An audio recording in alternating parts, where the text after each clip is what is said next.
Roger John Mann. It's about 7:30 Sunday night, and I am in the center courtyard of the wonderful Palace of Government, Palacio de Gobierno, I think it's technically Gobierno, not Gubierno. And look at this, they don't put the flag up on the weekends. And it's really quiet on the weekends. It would be quiet at this time of night anyway, but on weekdays from 8 till about 6, this place buzzes. And isn't this gorgeous? I obviously haven't seen all the cities of Mexico. Jalapa, Xalapa, has a gorgeous Palace of Government, one of the most iconic buildings in that city, which is the state capital of Veracruz. But it doesn't have a central courtyard like this. It's got a front porch that is a buzzing market. That's pretty great. But isn't this wonderful?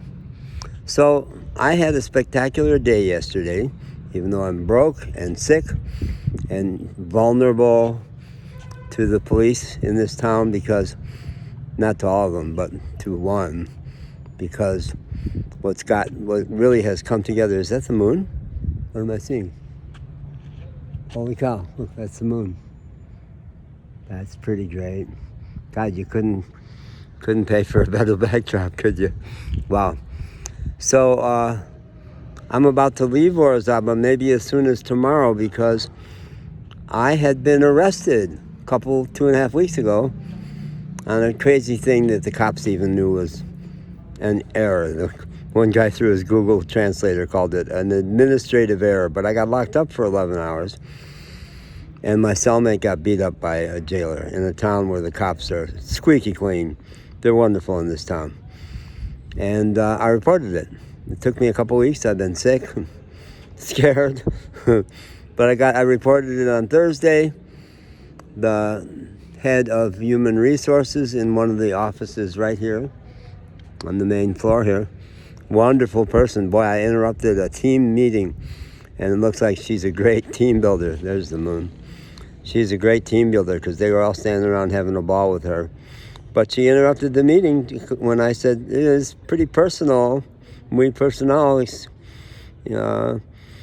and she didn't speak English, but I had my whole story on 7 screenshots in my Google translator, and she read that in Spanish and got up and left the room, and her English-speaking assistant said, she's mad. She's going to call the chief of police right now.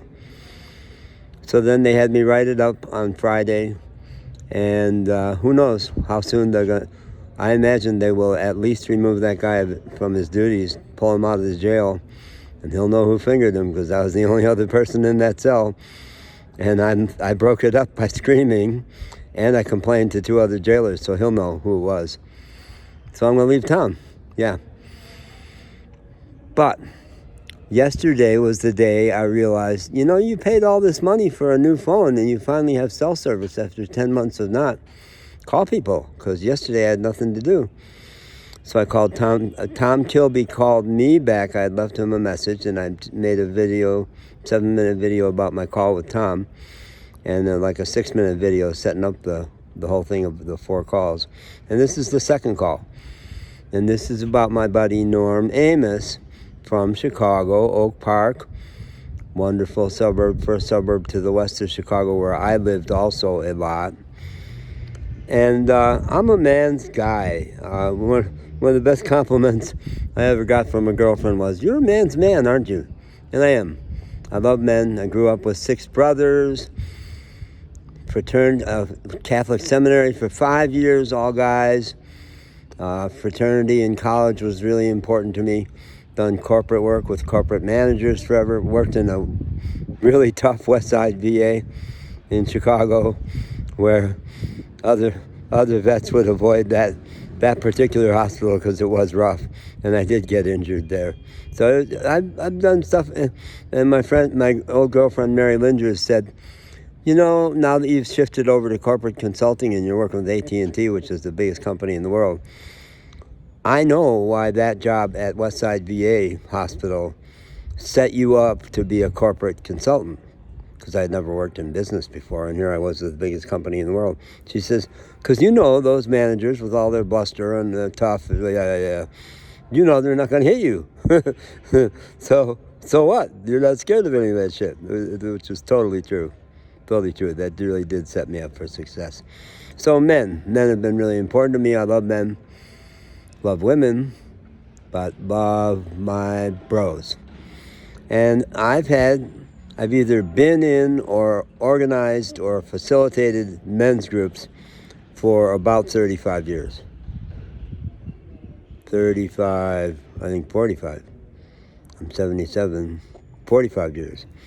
In my early 30s, my buddy Monty Berman was a personal growth facilitator in Syracuse, New York, where we were living, and got recruited by the Mental Health Association to lead a day for men. That was pretty much before men's work was even thought of, I think. Maybe on the West Coast it was going on, but sure not in Syracuse. So Monty got recruited to lead a day workshop for men, and he recruited me to help him. And we had a blast. We had such a successful day. And then I was private practice psychotherapist at that point in Syracuse, in the very establishment office building in Syracuse. And he and I led men's groups there. We set up, we invited guys. I think some of them were my clients, my therapy clients, and I don't know where they all came from. We had about 6 or 8 guys for maybe a 2-hour group every week. And we had such a blast. Monty was very heady intellectual and New York Jew, and I was a people person. I was a big supporter of people. But we did role reversal.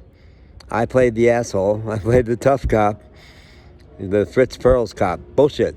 That's bullshit. Say something that's real. That's the kind of shit Fritz Perls would say. He's the founder of Gestalt therapy. And it was really revolutionary at the time. And so I took that on because that was a lot of fun. And Monty played the supportive good cop, which was fun for him because it was against his type. So I've been doing men's groups forever. Something like 25, maybe 30 years ago now, in Chicago, Illinois. I had gone back to Chicago. I guess, my massage therapist belonged to a meditation group out in the western suburbs. And through her, I went to some kind of a session to find out about it, and met 3 other guys. Her husband, Tom, never met him before, I think, and Lee Murphy, who does still run a consulting firm out in the western suburbs, and Norm Amos, who I think at that time was working at the new AT&T, because it's not the same company I worked for. They got bought out by the French. And he was doing contract work. He's a high power. He had been like a physicist at one of the big physics labs in the U.S.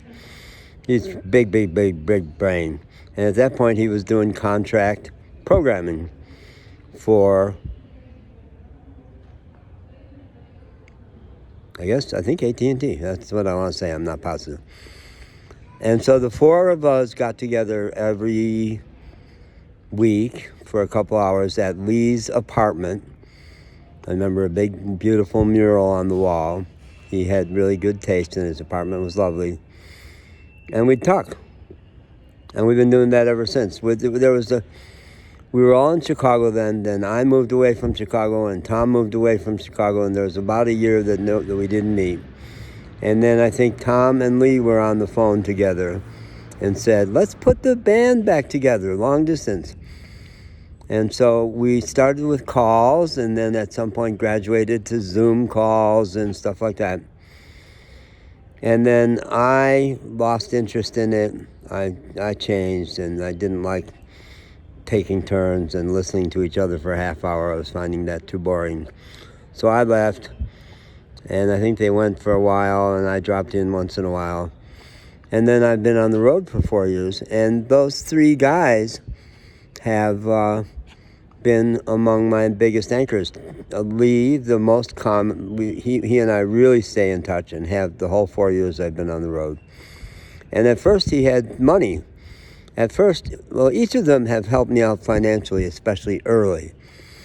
But about a year and a half into my travels, all the 4 people who were deep pocket supporters of my travels, because I've done it all on Social Security, just didn't have money anymore. And so once in a while, at this point, Lee doesn't give me any money. He will forward me money towards my check, which comes at the end of the month. And Norm will once in a while kick me $100. He's a sweetheart. And I know his wife Nancy. So Norm is a heady guy. He's not a touchy-feely guy, but he's such a genuine, sincere guy. And a guy who loves nature. He and Nancy go to nature and love the lakefront in Chicago in the same way I did, and do kayaking. And he and I were reminiscing about the time he put me in his second long kayak. These are lake kayaks that aren't supposed to roll. But I guess I got my weight up too high and just rolled it over. And I was almost drowning by the time I came back up from under that boat. And Norm was hysterically laughing. He said, I didn't know you could even do that with those things. So he's fun. He's such a genuine guy. And we talked for, God, at least I think over an hour. And he and Nancy have traveled in Mexico, and he gave me tips about the Riviera Maya, that there are stalactites, or they're deep water, freshwater ponds that are all through Mexico, I guess, but common on the Riviera Maya out by Cancun and Cozumel, where I'm headed. So he told me about that, and we just had a great talk. We had the best talk. And then at one point, what did he say? He started talking about something that pissed me off. Oh, about how, well, people are moving away from Biden. They're sour on Biden. I said, well, who are you going to take, Trump? No, it's ridiculous. Don't even consider anybody else. Yeah, he's lousy on Israel. None of us, an awful lot of us, are mad at him about that. But he's moving. He's thinking. I think any moment he's liable to pull the plug and say no more bullets if you kill civilians. But don't use that as a reason to not go for Biden, because it's ridiculous. Trump, look. No, it's night and day. Good man, bad man. So I yelled at him. And at the end I said, you know, you're a guy I can yell at and it doesn't rattle you. Partly because he's not a touchy-feely guy. He's like, so what? So what? He's mad. Okay, that's curious. So we had a spectacular time. And Norm, thank you for being who you are. And I said, you know, now that I've got the phone, I want to talk. How often can I call you? Because I think he even initiated and said, you can call. And I said, well, okay, maybe every few days I might call you. I might. He's a gem. I'm so glad you're still in my life, Norman Amos. You are you're a buen hombre. That's what they say down here. Buen hombre. Yeah. Muchas gracias.